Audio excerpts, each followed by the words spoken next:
Hello, my friend. I have so many changes going on in my life. That is why I have not been on YouTube in the past month or two. And I just wanted to update you on everything going on, the big changes, one of which is my set has changed dramatically. And that is because I'm in the process of moving. I'm moving from Newport Beach in California to just outside of Philadelphia in the area I grew up in. And my husband and I are going to buy my parents' house. We just lost my dad at the beginning of the month.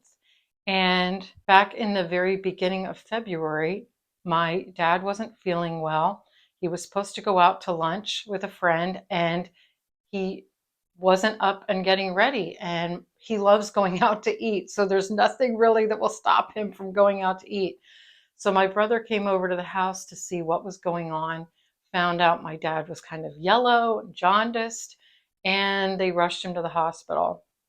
And it turns out he had a bad gallbladder, and when they were scanning his body to find out what was going on in his abdomen with the gallbladder, they found pancreatic cancer. When I found out the news, my husband said, "Nancy, you got to get out there." So my daughter and I flew back here and visited with him and cared for him. And uh, we quickly found out, between going to the hospital to a nursing home rehabilitation center, back to the hospital, that things were not going well. And he kept losing weight. There wasn't much they could do. He wasn't strong enough anymore to um, be a candidate for surgery, and they put him on hospice. And we feel so fortunate to be able to have been there with him while he was on hospice. And I just wanted to talk about this today because I know that so many of us are going through this situation in our lives. And I want you to know that you're not alone. Um, it is not an easy road to see your parents age and see them decline and just go through all of these major life changes. And maybe you're the older person that's going through all these life changes. And I just wanted to talk about it because I don't think we talk about this enough. And it's been a tough couple of months. Like I said, I feel very, very fortunate that my daughter and I, all of my siblings, were able to come and spend time with my dad and be with him. All he wished for was that he could be at home.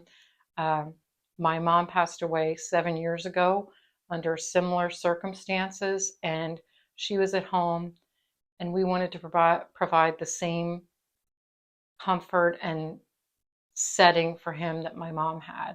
And I'm so glad and grateful that we were able to do that for him. But caregiving is a very difficult job. They don't prepare you for it. And even with hospice, as much as I think it's a really wonderful program and it was so helpful, the care teams were really helpful, and they brought in people to help bathe him and the nurses to come check on him and to provide comfort. Um, they don't really tell you that you are really the main caretaker. You don't really find that out. I know it was a complete shock to me when my mom was sick. Uh, I didn't realize that I was going to be the main caretaker. And it's exhausting. I mean, like I said, I feel very fortunate to have been able to be with my dad up until the very last moment, but it's exhausting work. It takes a lot out of you. And I just did not have anything left in my tank to be recording videos and giving myself in any other directions other than spending time with my family. So if you're going through anything like this, caring for aging parents, there are so many of us out there going through the same scenario. And we understand what you're going through and what you're dealing with, and the hard road that it is. And we're not really prepared for it. And now that my dad has passed away, we decided we're going to buy the house.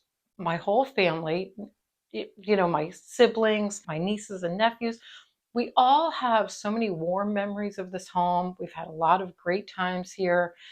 Uh, It's a fun house, and we just decided this is where we want to be. And really, the biggest thing now is cleaning out everything.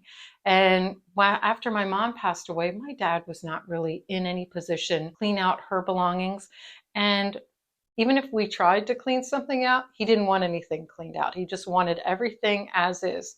So when we got in here, we realized, wow, not only do we have all of my dad's stuff to clean out, we have all of my mom's stuff from 7 years ago to clean out as well.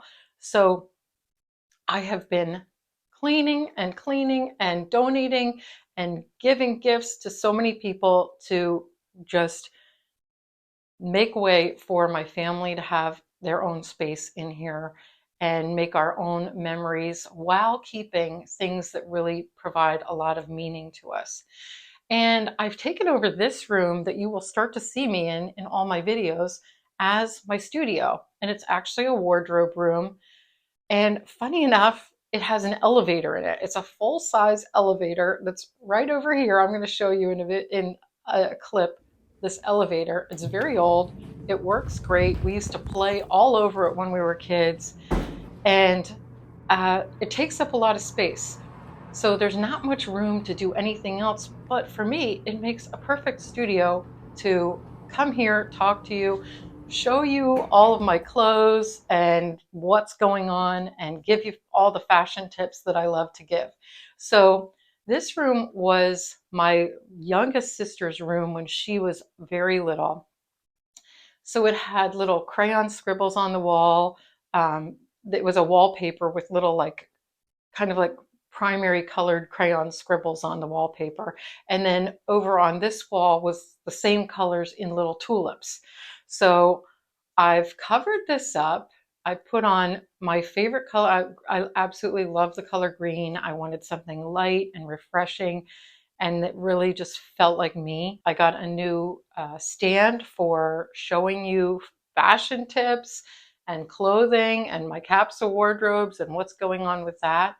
And there's also right behind you are three huge wardrobes with drawers down below to help organize all of my clothes, and so that I can show you how I swap things out seasonally and how I mix and match things. So I think for us, this room is going to work really well because it'll be so versatile, and I'll be able to do so many other things with it than the limited space I had in my old house.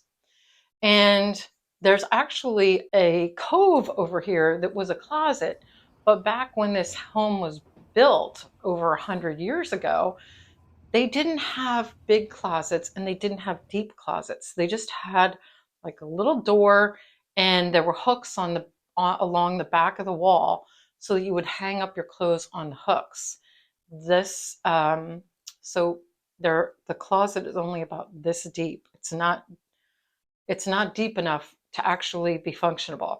So there's a dresser over here, a teak dresser with a bookshelf on top, and I think I'll be utilizing that for other fun things like shoes and accessories. And I don't know, I have a lot of ideas. And even as you're listening to this, as you're seeing around the room, if you think of any ideas, please put them in the description. I've never had an entire room to call my wardrobe, so it's been a lot of fun doing this and making changes and making things fresh to be able to call it my own. So even though you see this setting like this right now, I am sure over the next few months you will see changes as I kind of grow into the space and get used to it and figure out how it's going to work best for us to talk about fashion in here. If you have any advice, tips, tricks for the room, let me know. I'd love to hear your comments below. Thank you so much for watching, and I'll see you in the next video.